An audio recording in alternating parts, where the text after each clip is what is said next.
Hello everyone. I am Prateek Kumar Tiwari, Assistant Professor, IIMT College of Pharmacy, Greater Noida. Today I am going to discuss a topic which is liposomes. Now we have to understand what is liposomes. Lysosomes are simple microscopic vesicles in which aqueous layer is enclosed by phospholipid bilayer that are used to transfer vaccines, drugs, enzymes, and other substances to the targeted cells or organs. Now, structurally, if we're talking about the lysosomes, structurally liposomes are concentric bilayer vesicles in which aqueous volume is entirely enclosed by a membranous lipid bilayer mainly composed of natural or synthetic phospholipids. Can be produced from cholesterols, non-toxic surfactants, glycolipids, long-chain fatty acids, and even membrane proteins. Now we have to understand about this term, liposomes. Liposomes is a Greek word which is from lipo means fat and soma means body. These are the microparticulate drug carriers consisting of one or more concentric sphere of lipid bilayer separated by aqueous buffer compartment. When phospholipids are dispersed in water, they spontaneously form closed structures with internal aqueous compartments bounded by phospholipid bilayer membrane. Their diameter range from 80 nanometer to 100 micrometer.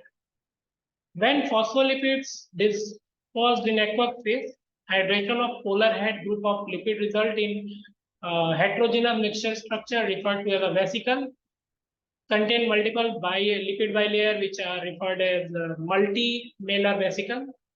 Sonication of the liposome results in their size reduction to vesicle containing only single layer with diameter of 25 nanometer to 50 nanometer are referred to as uniamellar vesicles. Large uniamellar vesicles exhibit size range of 100 to 500 nanometers. Now, we have to understand how it appears. Yes, basically there's a phospholipid bilayer, and inside there's a hydrophilic head, right? And this hydrophilic head, when we disperse these liposomes into water, it get dissociated. Now, if we're talking about the structure of lysosome, there is a water insoluble drug carrier carried in hydrophobic region. Basically, in hydrophobic region, we incorporate the insoluble drugs, which is water insoluble basically. And second is water soluble drugs carried in hydrophilic regions, and protein bounded out of surface can target the lysosome. Right. Now we discuss about the use of lysosome. Chelation therapy for the treatment of heavy metal poisoning. Means in case of metal poisoning like lead poisoning, we or the chelation therapy, we use it. Enzyme replacement therapy, we can use lysosomes. Diagnostic imaging of tumors. In diagnosis, we also use lysosomes. Not only in treatment, in cosmetics, we use lysosomes. If we talking about the pharmacokinetics of lysosomes, efficacy and toxicity changes the absorption and biodistribution delivered drug in desired form. Now, what is the importance of lysosomes we discussed? Means it provides protection, decrease harmful side effect of the drug, change where the drug accumulate in the body, and protects drug to get ionized, improve release rate, affect the time in which the drug is released basically, used as a prolonged release, prolonged time, increase duration of action and decrease administration. So it's convenient to use. So if we give someone a lysosome therapy, means it required a less dose administration frequency. Depend on drug and liposome properties. Liposome properties. depend on drug and lysosome property, liposome composition, pH and osmotic gradient, and in which environment we have to incorporate it. It depends on that. Now we have to discuss the composition. If we're talking about phospholipids, DLPC, dioryl phosphatidyl choline is used, dimaltol phosphatidyl choline DMPC, and DPPC, that is dicyl phosphatidyl choline, and DSPC is diasteroyl phosphatidyl choline, and DOPC diollyl phosphatidyl choline, and dilauryl phosphatidyl glycerol DLPG, and DSPS, and which is diastereoyl phosphatidyl serine, is used for the making of phospholipids in the liposomes. If we talking about cholesterol, it's used to stabilize the membrane, and it's provide this stabilized membrane directly enhance the release rate of the drug. Now, if we're talking about the advantages, lysosomes are very less toxic. It is non-toxic in nature. It is biodegradable, and it won't causes any immunological reactions. Basically, it is non-immunogenic, lower systemic toxicity, and targeted delivery. Protection of sensitive drug molecules means the suppose that if drug have a dissociate very quickly in a pH or acidic pH, and it is very sensitive. So if we give in a lysosome form, the layer by a phospholipid dilipid layers are prevented from degradation. Enhanced drug solubilization, example amphotericin or cyclosporin. This class of antibiotics were given in the form of lysosomes to improve their drug solubility, improve pharmacokinetic effect. There's a certain disadvantage. Now we discuss about it. The leakage of encapsulated drugs during storage. Short half-life is there. Batch to batch variation. It means there is always a certain difference between if we taking a two different batches. So there's a size variations is there.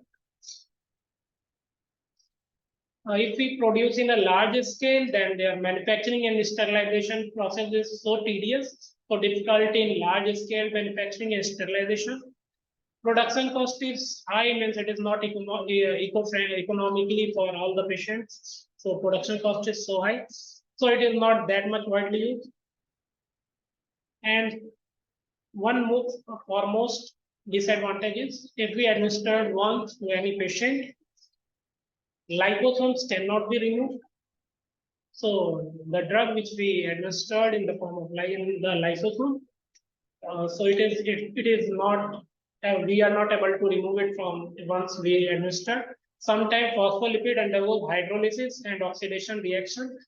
So due to oxidation and hydrolytic reaction, liposomes structure get break down, and drug may be leaked out from the lysosomes, and the nature of the if it is get ionized, it accumulated inside our body, and the pharmacokinetics and dynamics of the drug is affected due to that. So effectiveness directly affected by if lysosome or phospholipid undergoes hydrolysis or oxidation reaction.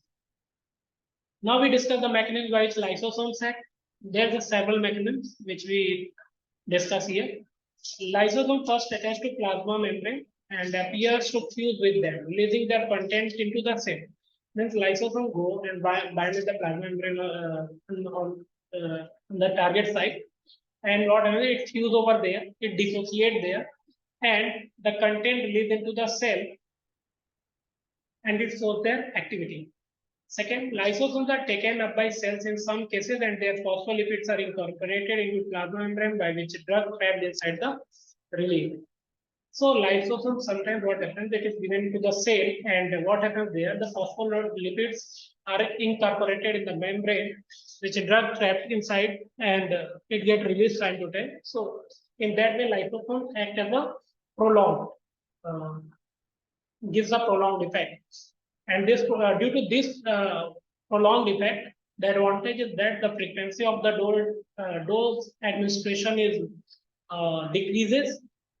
If we got in case of phagocytic cells, the liposomes are taken up, the phospholipid walls are acted by organelle cell, lysosome, and drug is released. If suppose that if we give the lysosome to some patient, it goes to the near to the phagocytic cell, like lysosomes. What lysosome do? Lysosome basically is the organelle of the cell which is irregular in shape, and it is also called as suicidal bed. So lysosome, what it does? Lysosome degrade the or phagocyte the wall of the lysosome, basically phospholipid wall, and the drug leaked out and released. And this released drug now bind to, as we see in this PPT, there's in this diagram. This drug, when this lysosome goes and bind to the inside of the cell, it get diffused. Means this phospholipid layer get fused with the cell membrane, and this drug content get released into the cell. And phospholipid of liposomes are incorporated in the cell membrane, and after when it get into the touch with the cell membrane, it infused inside the cell and bind to the respective targeted cell. Commonly, lipid used phospholipids, and it is categorized into two: natural and synthetic. In natural, it is phosphatidyl choline, phosphatidyl ethanolamine, phosphatidyl serine. But in case of synthetic, if we discuss, there is dioluol, phosphatidyl choline, diasteroyl, phosphatidyl choline, and dioluol, phosphatidyl ethanolamine. Now, based on structure, the lysosomes are classified into two, based on preparation, based on composition and application. Right. So based on structural parameter, it is multi-Ulmer vesicle, which is less than 0.5 micrometer, OLV, oligo-amellar vesicle 0.1 to 1 micrometer, and simultaneously if we UV and MVV are /MV, multi-vesicular vesicle is greater than 1 micrometer, and unilamellar vesicle, all size range is available here. Maybe it is varies from 0.5 to 1 micrometer, but there's a, if we're talking about MUV medium uni-ulnar vesicles is there, giant uni-ulnar vesicle is there, means the the size of vesicle is greater than 1 micrometer. So LUV is large uni-ulnar vesicle which is greater than 100 nanometer, and SU is small uniamellar vesicle which is size varies from 20 to 100 nanometer.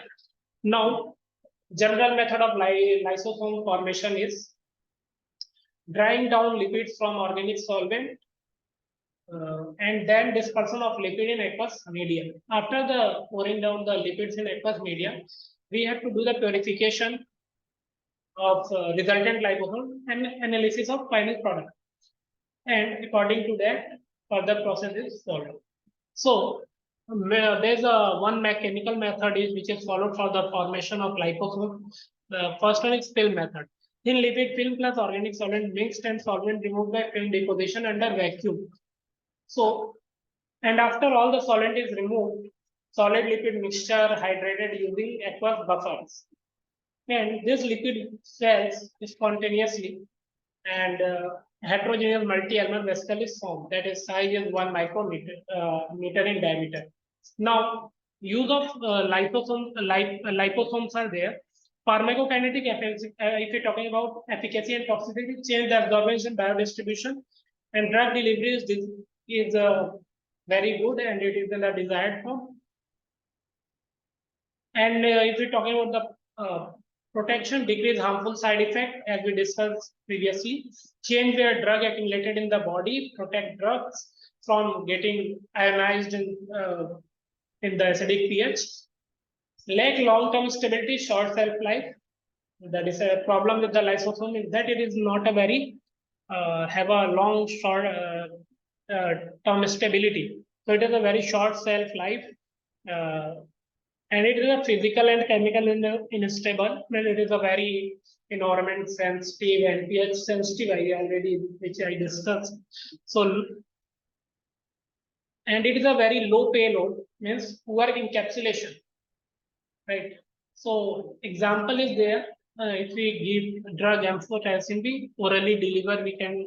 If we give in a lysosome form, we deliver in the oral, administer in the oral route, and target is mycotic infections. If we give insulin, it is in the form of transdermal delivery or pulmonary or ocular or oral maybe, and it is used for the treatment of diabetes mellitus.